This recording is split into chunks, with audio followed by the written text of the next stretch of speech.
Hi, welcome to Lesson 2. This lesson will focus on two things, affective measures and an introduction to informal reading inventories. So that will be the focus of this lesson. This short video will give you some information about both of those areas as well as go through what you need to do to complete Lesson 2. So first of all, we will talk about informal reading inventories. These are probably quite familiar to you. These are the assessments where we give students a passage to read and we have them read the passage. We mark down miscues as they are reading, and once they've finished the passage, we ask them some comprehension questions and/or we ask them to retell the story. These are very often used in reading programs. They often come with a particular reading program. And the information that we get from them is helpful in letting us know what level the students are reading at, whether it's an independent level, an instructional level, or a frustration level. And these often provide results that give us a text level equivalency. So where are they in a Lexile system or the Fontesson-Pinnell system? And so again, these are very common. They give us an opportunity to see where students are reading, and we can use a variety of small passages to gain this information. There are many different informal reading inventories that you can use. For this particular course, we are going to use the Quality Reading Inventory by Leslie and Caldwell. This one was just chosen. It's one that I'm familiar with. It's widely used, but there are many of them on the market. One of the assignments that you'll do for this lesson is actually to read just a real brief analysis of some different types of informal reading inventories. But they all do basically the same thing. They have students read a passage. You make notes as they're reading about any miscues or mistakes that they make. And then it yields some information that we can use to make sure that we're working with students at the right level. So, as I said before, usually these will give you an independent reading level, an instructional reading level, and a frustration reading level. When students are doing their own reading, most of their reading, we want them doing it at the independent level. We want them to be successful. When we are working with students, we want them to be working at what's called the instructional level, where they're able to read most of the words, but they're at that point where we can provide instruction to bridge them into their next level. And when students get to the frustration level, it's clearly frustrating for them, and so we want them to do very little reading at the frustration level. The only times that really that's a good idea is if students are very interested in a particular topic and a text is of high interest to them. They sometimes are willing to sort of forge ahead in some more difficult reading. But again, we want to just make sure they don't spend a lot of time reading at the frustration level because it is very frustrating. As I've said, there are many different types of the informal reading inventory that you can use, but also we can use reading records to find out where students are at any moment in time in their reading. And the wonderful thing about doing just an ongoing running record is you can use it with any text. You can have students be reading any passage of text and you just make notations as they're reading, keeping track of miscues that they make along the way. Once the students have finished reading, you can go back and analyze where they made their errors, where they're having difficulty, and then you can make some instructional decisions based on that. So I'm putting both of these out here early in this course.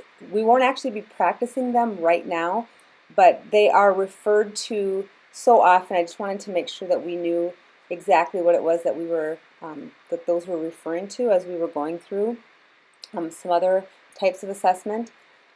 You will be doing the informal reading inventory, the Quality Reading Inventory 6 that we're using in this program or in this course further down the line. But again, I just wanted to give us kind of a broad overview there so we were all on the same page. This is just a quick picture of what a running record might look like, and as you can see, these can be done quickly with any text. This one happens to have the passage printed on the lines, but it doesn't need to be. You can just sit and listen to students as they read and make check marks or ticks with every word that they get correct, and then do the coding in the system that works best for you as they're reading. I want to shift focus here now to talk about assessments that assess the affective domain. Almost all of the assessments that we're going to talk about in this course are of the cognitive domain. They will be asking whether or not students can read the words on the printed page or identify sounds, identify letters, whether they're comprehending what they're reading. All of those are very, very important, but they all happen in that cognitive part of the brain. We want to do also some assessment on the affective domain. What do our students think and feel about reading? What are their attitudes? That initially might not seem like it's as important, but that can provide insight into where a student is at with their reading, that can provide great information for us to figure out how, again, to best work with that particular student. If a student loves to read, that helps us figure out how to move them forward. If a student absolutely hates to read more than anything else, well, we need to figure out how we're going to manage that as well. All of the things that are listed here are things that we can assess. We can assess what students are interested in reading in. Do they value reading? Do they like to read? What are they interested in reading about? How do they view themselves as a reader? Do they think that they're a good reader? What do they think good readers look like? All of that is important information for us to have to best be able to work with our students. Ways that we can gather this information largely come from surveys and questionnaires and interviews with students. We can give them surveys about what their interests are, what their attitudes are about reading. We can ask them those questions. We can get at how do you see yourself as a reader?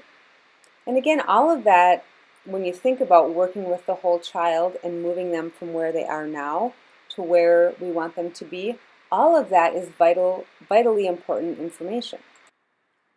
So your first task with your one of the students that you're working with, and this can be either the elementary student or the secondary student, or you could certainly do it with both, is you are going to give them an affective assessment, at least one. And if you look in the assessment for reading instruction text, they give you many, many examples. They start on page 250, and there are all sorts of tools, assessment tools that you can use. Some of them to ask about how you feel about reading, what you like about reading, your attitude about reading, and the examples that are provided for you are across grade levels. Some of them are just pictures, so if you're working with a young child, they're certainly appropriate there. Some of them are much more in depth, and so if you're working with an older student, those are more appropriate. So what you'll actually do for this is select any one or more of those assessments and administer them to a child or to both children. And then you will record the information that you get from that assessment and write up a short report about what you found. And for each of the assessments that we're going to do, it will follow the similar format. So what you'll do is you'll give the assessment, you'll do some analysis of it, and then your report will just include the student's pseudonym. We're not going to use any real names, but and then you'll explain which assessment you used and why you chose that one. Again, you're welcome to use any of them that are provided in the text. You also are free to use any others that you are familiar with or that you find perhaps online that you think would be more appropriate for the student that you're working with. But you'll provide that information, the assessment that you used, and explain why you chose that one. and then an analysis and an interpretation of the results. What did you learn from this assessment about that particular child? And then the next portion of that is, now that you know this, what implication does that have moving forward working with this particular child? So if you find out that the student loves science and really enjoys thinking about how things work, how might that influence the types of books that you use with that student? If the student you're working with hates to read, how might that influence how you work with that student? What might you need to do in order to work with or in spite of some of the things that you find out? So this should be it shouldn't be long. It should be limited, please, to one page. And then that just gives kind of the framework that we'll use for these assessments as we give them. So what do you need to do for this lesson? Obviously watch this video. There are 2 chapters for you to read in the Assessment for Reading Instruction text. One of them is on the informal reading inventories and other measures of oral reading. Again, we're not going to practice this lesson, but I wanted to get you thinking about them. And then the chapter on affective factors, which is chapter 10. And then there's that short article about that analyzes 8 different informal reading inventories. That comes from the International Reading Association. It's very short. It's from Reading Rockets. And then your actual assignments are to, again, give at least one affective assessment to one of your students. So the assignment is one affective assessment to one student. You certainly can give more than one to a student that you're working with, or if you'd like to give it to both students, that's fine too. I think you'll find that these are kind of fun. It's good information to have, and students actually like these assessments because they get to talk about themselves. And they get to be the one that shares that information about them. So these are very motivating for students. It also is a really good way for you to get to know them before you start doing more work with them. So do those, and then you'll write that short report. The specifics for that are in the syllabus as well as in the assignment where it's posted in Blackboard.